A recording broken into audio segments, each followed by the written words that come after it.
पित्रे ब्रह्मोपदेष्ट्रे मे गुरवे दैवताय च प्राप्याय प्रापकायास्तु नमः श्रीनिधये नमः। नमो वेंकटेशाय वेंकटत्वरैवार्क नमः।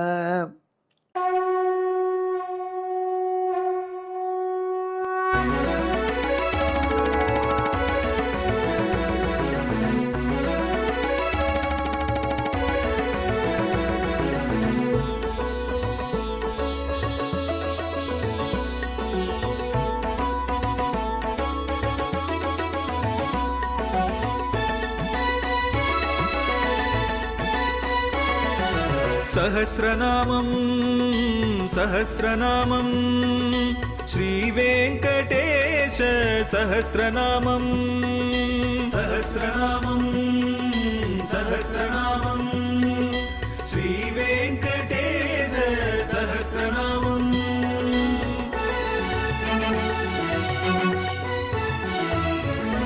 உலகில் கலிவினை தோஷம் அகற்றும் நாமம் சகஸ்ரநாமம். உயர்வுகளை வாழ்வில் அளிக்கும் நாமம் சகஸ்ரநாமம். திருமலையில் தினம் அர்ச்சனை நடைபெறும் நாமம் சகஸ்ரநாமம். திருவேங்கடனின் தரிசனம் காட்டும் நாமம் சகஸ்ரநாமம். சகஸ்ரநாமம் சகஸ்ரநாமம் श्रीवेङ्कटेश सहस्रनामं सहस्रनामं सहस्रनामं श्रीवेङ्कटेश सहस्रनामं। அன்பர்களே, இப்பொழுது நாம் திருவேங்கடமுடியானுடைய திவ்ய சகஸ்ரநாமத்திலே 567வது திருநாமத்தை சுவைக்கப் போகிறோம். இது நிதானஹா என்பது, நிதானம் என்பது.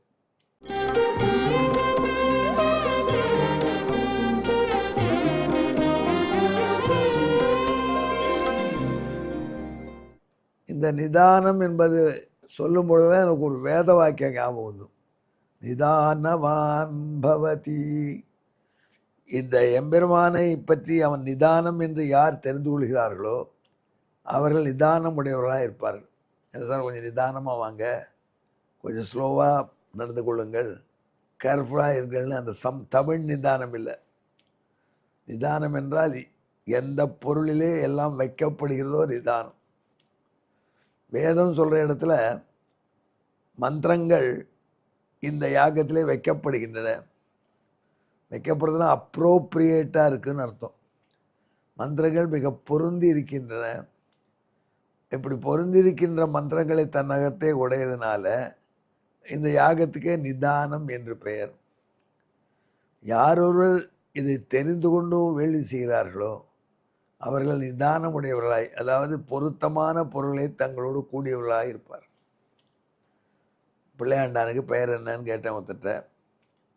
பிள்ளையாண்டானுக்கு பெயர் தானே பலபீமன் வச்சுருக்கேன்னார் பீம பக்தர். அவன் எதிர்க்க வந்தான், பார்த்தா அப்படியே பூத்தடிக்க பயில்வானாக இருக்கான். வச்சது தான் வச்ச பீமன் போய் இந்த பிள்ளைக்கு பேர் வச்சு பீமனுக்கே அவமானத்தை உண்டாக்கி விட்டு அப்படின்னு தோணுது. அப்படி சில பேர் இருக்கும் இல்லையா. ஒருத்தரை பார்த்தா அவருக்கு பேர் ரொம்ப பிரமாதமாக, அவர் கர்ணன். அந்த கர்ணன்னு பேர் மனுஷன் ஒரு பைசா கொடுக்க மாட்டான்.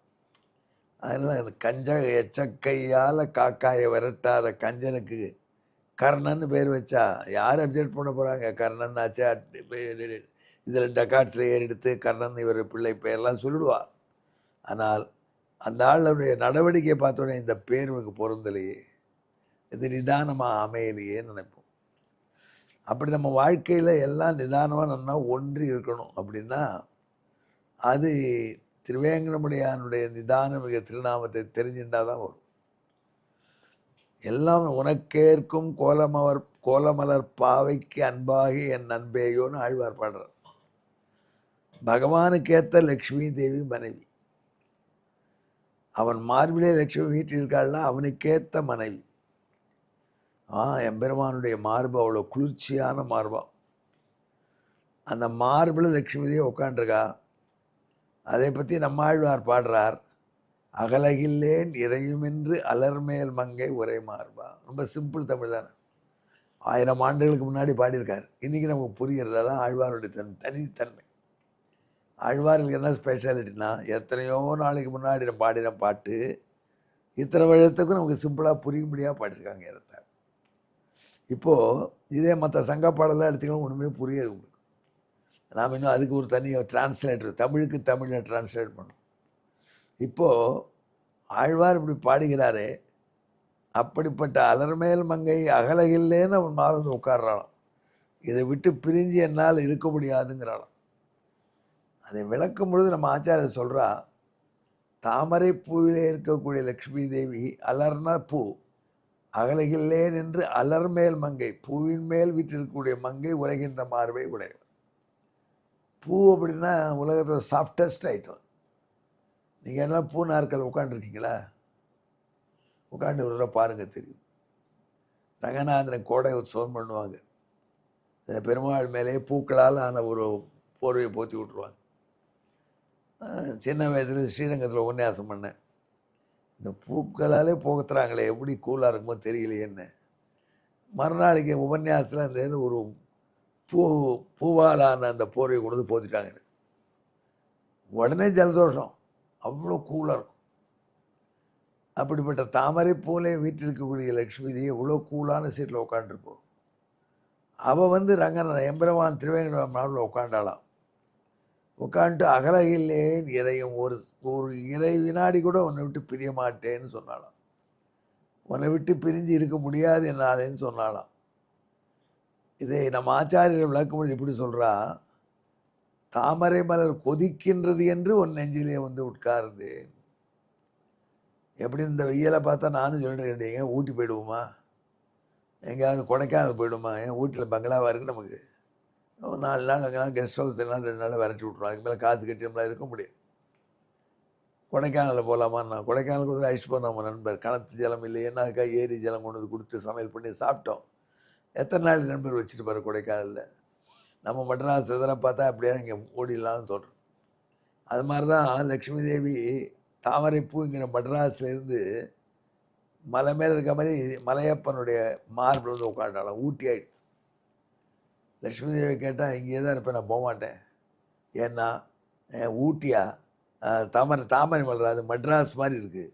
எம்பெருமானுடைய மார்பு தான் ஊட்டி மாதிரி ஜில்லுன்னு இருக்குது. அவ்வளோ குளிர்ச்சியான திருவுள்ளமாம் பகவானுக்கு. ஆகையினால லக்ஷ்மி தேவி அவங்க பொருந்தி உட்காந்துருக்கா. இங்கேருந்து அகத்தினா கூட போக மாட்டேன், அகலகில்லேன் இறையும் ஒரு செகண்டு கூட அகல மாட்டேன். டிவி அடிச்சுட்டே இருக்காங்க பேட்ஸ்மேன், மேட்ச்சில் சிக்ஸரா. யாராவது சாப்பிட கூட்டா நான் சொல்லுவேன், இது அவசரப்படாது, பார்த்து வைங்க, அத்தனை நாள் எழுதிப்பானோ பார்த்துட்டு வரும். அந்த மாதிரி இறையும் அகலகில்லேன், ஒரு வினாடி கூட பிரிந்து இருக்க இயலாதவளாக இருக்கேன். தாமரை பூ கொதிக்கிறது, தாமோதரா உன் நெஞ்சு தான் கூலாக இருக்குது அப்படின்னு எம்பெருமானுடைய மார்பில் வந்து உட்கார்ந்துருக்காளாம் அலர்மேல்மை பத்மாவதி தாயார். அவர் பொருத்தமாக இருக்குது, அவன் மார்புக்கு உட்கார்ந்துருக்கிறது. அதனால் பகவான் நிதானமான ஆயிட்டான். அதே மாதிரி எத்தனையோ கல்யாணங்களுக்கு போகிறோம், பார்த்துருக்கீங்களா? கல்யாணத்துக்கு போனால் பையன் ரொம்ப ஸ்லிம்மாக ஒல்லியாக பயந்தாங்குள்ளியாட்டம் இருப்பான், மனைவி பெரிய பைல்வான் மாதிரி இருப்பாங்க. சில கல்யாணத்துக்கு போகிறோம், மனைவி அப்படியே ஒடிஞ்சிடுற மாதிரி இருப்பாங்க, கணவன் பார்த்தா பைல்வான் மாதிரி இருப்பார். அப்போ நமக்கு தோன்றது, இப்படி கூட பகவான் படைக்கணுமா? லட்சக்கணக்கான செலவு செஞ்சு கல்யாணம் பண்ணுறாங்களே, பொருத்தமான ஜோடியாக வைக்கப்படாதா? ஆனால் இவருக்கு இவ தான் மனைவி, இவருக்கு இவ தான் கணவன் ஏற்பாடு பண்ணி வச்சுட்டான். தனக்கு அப்படி ஏற்பாடு பண்ணிவிட்டான். அந்த தன்மையை தெரிந்து கொண்டு நீங்கள் பகவானை நிதானம் என்ற திருநாமத்தோடு வழிபட்டீர்களானால் அப்புறம் உங்களுக்கு எல்லாத்திலும் நிதானவத்தை வரும், நிதானமாக இருக்கிற தன்மை வரும். அதாவது எது உங்களுக்கு வந்தாலும் நல்லா பொருந்தும், அந்த போஸ்ட் கொடுத்தா பொருந்தும். அண்மையில் எங்களுக்கு திடீர்னு போஸ்ட் கொடுத்துட்டாங்க, எனக்கும் வேலைக்கூட்டி கிருஷ்ணன் சுவாமிக்கும். ஏதோ ஒரு பெரிய சமாதான கமிட்டி ஒன்று போட்டாங்க. அந்த சமாதான கமிட்டிக்கு என்ன பண்ணிட்டாங்க, ஜட்ஜ் ஒருத்தர் சமாதானம் பண்ணி வைப்பார். அவருக்கு டெக்னிக்கல் அட்வைஸ் பண்ணுறதுக்கு கருணாகரனும் வேலுக்குடி கிருஷ்ணன் சுவாமி இருப்பார். அப்போ சுப்ரீம் கோர்ட்டு ஜட்ஜி அவர் வந்து ரிட்டையர்ட் ஆனவர் தான். அவர் சமாதானத்துக்கு வந்து உட்காண்ட்ருக்கார். நான் அந்த முன்னில் போய் உட்காண்டேன். அங்கேருந்து ஒருத்தர் கூட, ஐயா நீ வந்து அட்வைசர் பக்கத்தில் ரைட் ஹேண்டில் போய் உட்காரணுங்கன்னா, அவரே கூட லெஃப்ட்லேருந்து உட்காண்டார். அவர் பார்த்தோம், யோசிச்சு பார்த்தேன், நமக்கு உட்காரத்துக்கு பொருத்தமாக இருக்காது. சுப்ரீம் கோர்ட் ஜஸ்டிஸ் எங்கே, நாம் எங்கன்னா. அப்போ தான் புரியுது, இந்த ஸ்லோகத்துக்கு அர்த்தம் எழுதி வச்சுட்டு போனதுனால தான் மீட்டிங் அப்படி ஆகிடுச்சு. அதனால் உங்களுக்கும் பொருத்தமான இடத்துல அமைதியாக நல்ல பொருந்தி நீங்கள் வாழ முடியா, எம்பெருமான் பண்ணி வைப்பான். இந்த நிதானம் என்ற திருநாமத்தோடு பகவானை ஜெபித்தார். இதற்கான சமஸ்கிருத ஸ்லோகம் சொல்கிறேன், கேளுங்கள்.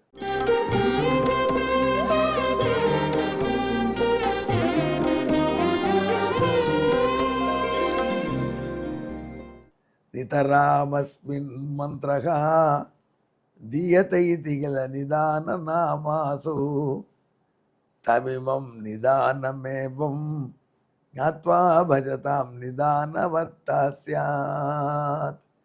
இந்த நிதானவானாக எம்பெருமான் இருக்கிறான் என்று தெரிந்து நீங்கள் பகவானை வழிவிட்டீர்களானால் நீங்களும் ரொம்ப பொருந்தி இருப்பீர்கள். அடுத்து இதற்கு தமிழ் பாசம் கேளுங்கள்.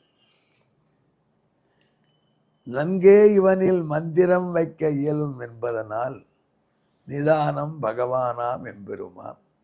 நிதானம் என்றே அறிவான் நிதானவானாவே நிதானவானே. இப்போ சிம்பிள் இது. அதான் சில சமயம் நான் என்ன பண்ணுவோம், ஒரு ஆளை பார்த்து அப்போ உன்னை போல வீரனே கிடையாது, உன்னை போல சூரனே கிடையாது, உன்னை போல தீரனே கிடையாதுன்னு பாடுவோம். அந்த ஆளும் நெளிவான், நாமளும் நெளிவோம். ஏன் அந்த ஆள் நெளிவான்னா அவனுக்கு தெரியும் திரும்பி புழுகு தனக்கு ஒத்து வராது. நமக்கு தெரியும் என்ன பண்ணி தொலைக்கிற பதவியில் இருக்கான், கொண்டாடுறோம். இதன் நெளிவல் இல்லாமல் திருவேங்கட எத்தனை புகழ் சொன்னாலும் சேரும். பெரிய வள்ளல், ஆபத் பாந்தவன், அநாத ரக்ஷகன் என்னெல்லாம் சொன்னால் அவனுக்கு யாராவது ஒருத்தர் அப்ஜெக்ட் பண்ணுவாங்களா? ஆகையினால தான் எம்பெருமான் நிதானன் என்று நல்ல பொருத்தத்தை உடையவன் என்று உணர்ந்து கொண்டு நீங்களும் அந்த பெருமையை பெறுவதற்கு இந்த திருநாமத்தை ஜெபிக்க வேண்டும். எங்கே என்னுடன் கலந்து ஜெபியுங்கள். திருவேங்கடமுடையார் நெடிய திருவுருவம் எல்லாம் அவனுக்கு பொருந்திருக்கு. ஆடைகள் பொருந்திருக்கின்றன, அணிகள்கள் பொருந்திருக்கின்றன, பெருமை பொருந்திருக்கிறது. அவனை பற்றி எத்தனை சொல்லலாலும் பொருந்திருக்கு. அப்பேற்பட்ட எம்பெருமானை நிதானம் என்று உணர்ந்து கொண்டு நிதானாய நமகா என்று ஜெபியுங்கள். இதற்கான தமிழ் பின்னணி பாசுரம். நன்கே இவனில் மந்திரம் வைக்க இயலும் என்பதனால் நிதானம் பகவானாம் எம்பெருமான் நிதானம் என்றே அறிவான் நிதானவானை. எங்கே இன்னும் கலந்து இன்னொரு ஜெபியுங்கள். நிதானாய நமகா நமோ வெங்கடேஷாயா வெங்கடத்துறைவார்க்கு நமா. நன்றி, வணக்கம்.